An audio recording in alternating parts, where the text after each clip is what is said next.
Before I get into today's weird video, I just want to mention that I got my first channel troll recently who kept calling me a cuck.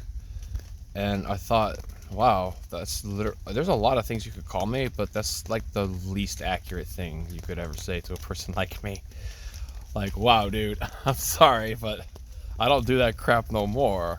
You know, I'm married and I love my wife, but I'm just saying, I am the last person you can call a cuck on the planet, bro.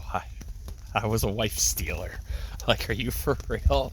I mean, there's plenty of insults you could say that would apply to me, but of all the ones you chose the only one that could not possibly stick. I don't do the name and shame thing though. I block people. I don't care. Anyway, today is a completely different kind of video, sort of. Today I want to talk about Poxnor and how he ceremoniously landed into the Games Done Quick community and then unceremoniously removed himself with his own bad attitude. Now, if you somehow don't know what Games Done Quick is, I don't know what to tell you. It's one of the most prolific charity marathons on the internet these days, and I was around when it unintentionally started. Like, you know, I saw, you know, the seeds being sown and how the field grew, but none of us knew what we were doing. Okay, I'm gonna say it like that. We didn't go out there with some noble goal like we're gonna raise millions of dollars for charity every year. I mean, at first we were hoping to raise like $500 when it was in Uyama's basement. But this is in the era before there was like a lot of prizes to donate for or anything like that. This is like when we were still coming out of the Justin TV era of like absolute archaicness. Like back then we had to have two streams, one for the game and one for the couch and the timer for the game. And the tracker we had back then like never worked, and Uranium Anchor programmed the tracker that we still use to this day, and he's a G for that. But this is back again when like getting $5 was like the average, and getting $50 donations was something that the runner would pause the game to clap for, because that was a big deal. You know, it's like, I don't mind if my run's a little slower, but if you're gonna drop $50, you deserve an applause for that. And I think it's kind of a shame that runners these days don't really do that anymore. The runner used to thank a person after each donation comment, and you don't really see that anymore these days. But that's beside the point. Poxnor came in around, I want to say maybe like the fifth or sixth marathon.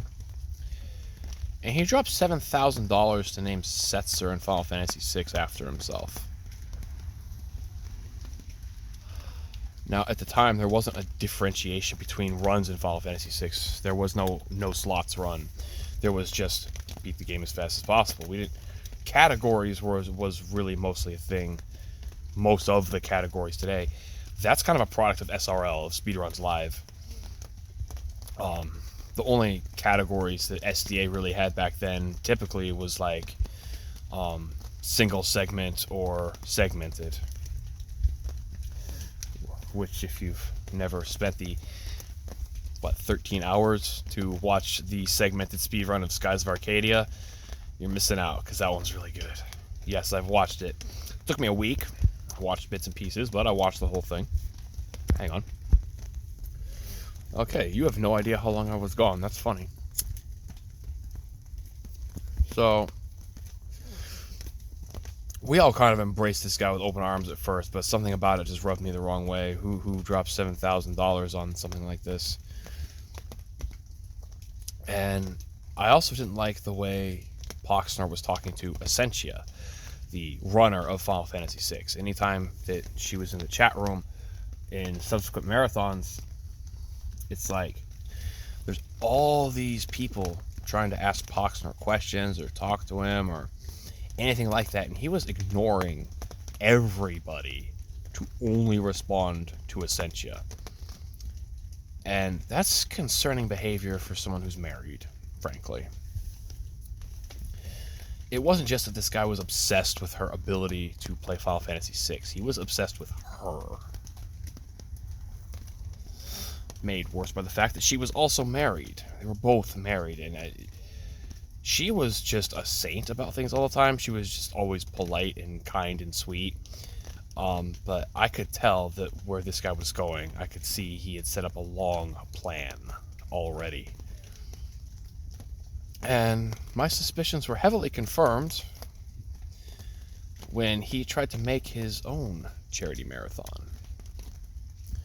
He went through all the legal paperwork, he did all that crap, got it set up, crystals for life, and that's when I was like, I knew it, this guy has to be the center of attention in every single thing that he is even remotely a part of. Now he's trying to make his own charity, he's trying to have his own venue, he's trying to do his own thing, but I'll cut him some slack because, you know, RPG speedruns are not a thing, really. It was rare to have any RPG that wasn't already ultra well known by, you know, people these days who are in their 30 plus who grew up with those games. So having something Crystals for Life was going to be, you know, a Final Fantasy only marathon. Even games like Makatoshi Saga, the Final Fantasy Legend games on Game Boy, he was going to allow those as well. If it has Final Fantasy in the title, it could be at the marathon. And I believe he had, I want to say he had about 80 hours worth of game content lined up, and you know, the people who play the games got the time off for when, you know, what was going to happen well in advance, and then there came the complications with the venue. Based on the runners who were willing to go, who would already have time off, we're just like, we're going to have it in Colorado. That's equidistant for everyone, more or less. That's the most reasonable place for us to do it in. Poxnor wasn't having any of that. He's like, well, if you do that, I'm not going to, you know, let you have access to any of the charity, you know, channels that I have. So even if you do it, you're not going to be able to put the money into the thing because I'm not going to let you do it. And it's like, excuse me? Did you just say even if, like, for example, if we raised $20,000 and, like, you know, PayPal that over to you, that you would not give it to the charity unless we have the marathon at your house? That was the only thing he would allow. There was zero room for stretch or bend on that. And it took people 3 weeks arguing with him on the SDA forums, not until he relented, but until it got to the point that no one wanted to go up to Canada to his house anymore, because it's like, this guy's kind of a douchebag. This guy's kind of a toxic douchebag. I don't want to be in his house. I don't want anything to do with this guy. So in the end, he had about 3 people willing to come up to Canada because he didn't understand how much of a hassle it was for all of us from America to go up to Canada for a couple days versus him coming here for a couple days. Which, realistically, you would think that would be more in line with his plan of, you know, getting his alone time with Essentia, because that was obviously his goal, was to try and get her into his house for as long as possible by having her game be the finale. But after, like, everyone else dropped out, Essentia was just kind of like, well, I mean, if everyone else isn't going to go, then I guess there's no reason for me to go either, so... You know, she wasn't part of the bandwagon that fell off, but after the fact, you know, she was just kind of like, oh, well, whatever. And the grand cosmic irony, and my favorite thing in this whole story, is that Poxnor was trying to get into Essentia's pants this whole freaking time. And his way of trying to go about it, as far as I could tell, was to get his own wife out of the house, who he hardly ever paid attention to, because I watched his streams constantly, and wow. I've seen people pay more attention to flies in their house than he paid attention to his wife. I'm just saying. I mean, maybe he's different these days. I hope he is. All I'm doing is explaining how things were then. I'm not trying to make empirical, universal, infinite statements that are still true to this day. I'm just saying that's what things were like at that time.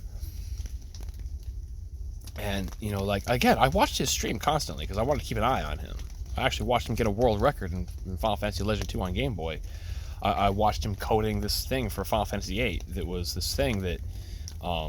it would be an application that you put over your stream that would tell you how to play Triple Triad. It would always give you the best moves, and it analyzed all the opponents and all the various regional rule sets and would always tell you the optimal moves at all time. Because Final Fantasy VIII, is entirely dependent on Triple Triad to do a speed run of it. And if you don't know how to play Triple Triad, then you can't speedrun Final Fantasy VIII. So, he was actually coding this thing from scratch. He was literally an evil, mega rich super genius, villain, MFer. And I saw his plot because it's probably the kind of thing that I would concoct a long time ago. And in the end of it all, from the ashes of Crystals for Life, everyone kind of noticed, like, hey, there's enough of us here to put on an RPG marathon. And the only thing that ended up inhibiting us in the end was a venue where we can all meet at and put this on at. We got people willing to bring the computers and all the streaming equipment and, hook it all up at any kind of hotel in, the convention room or whatever. We just need a venue. And after all the dust had settled, months later, Essentia was just like, well, if it's just going to be like 20 of you or so, then I guess we can have it at my house. Right after Poxnor is out of the picture, after that scum-ass douchebag is not part of the community anymore, all of a sudden it's like, by the way, that RPG speedrun thing you were trying to put together, that whole marathon thing you were trying to put together, you're being a douchebag about, so you could get into Essentia's pants? Yeah.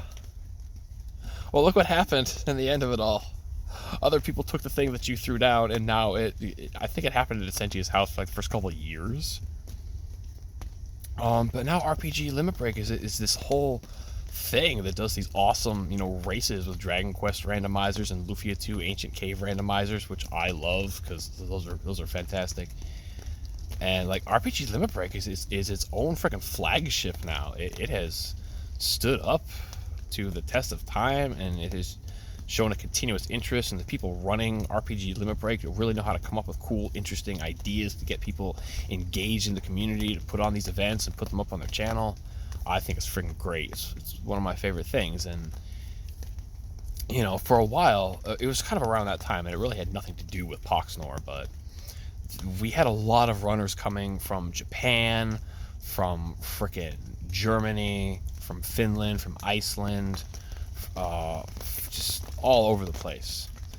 And I think eventually everyone got tired of all the heavy expenditures, because back then GDQ was like all there was. And that's kind of where ESA really started to take off from, because people realized that there is a speedrun community here in this part of the world, and I'm tired of flying over the drink just to speedrun a game. So there's just kind of my experience in following the speedrun community and recounting a tale of a nasty, caustic, stalker douchebag that I am really glad everything ended up the way it did, because screw that guy. Yeah, just screw him. So, yeah, that's that, and have a good day.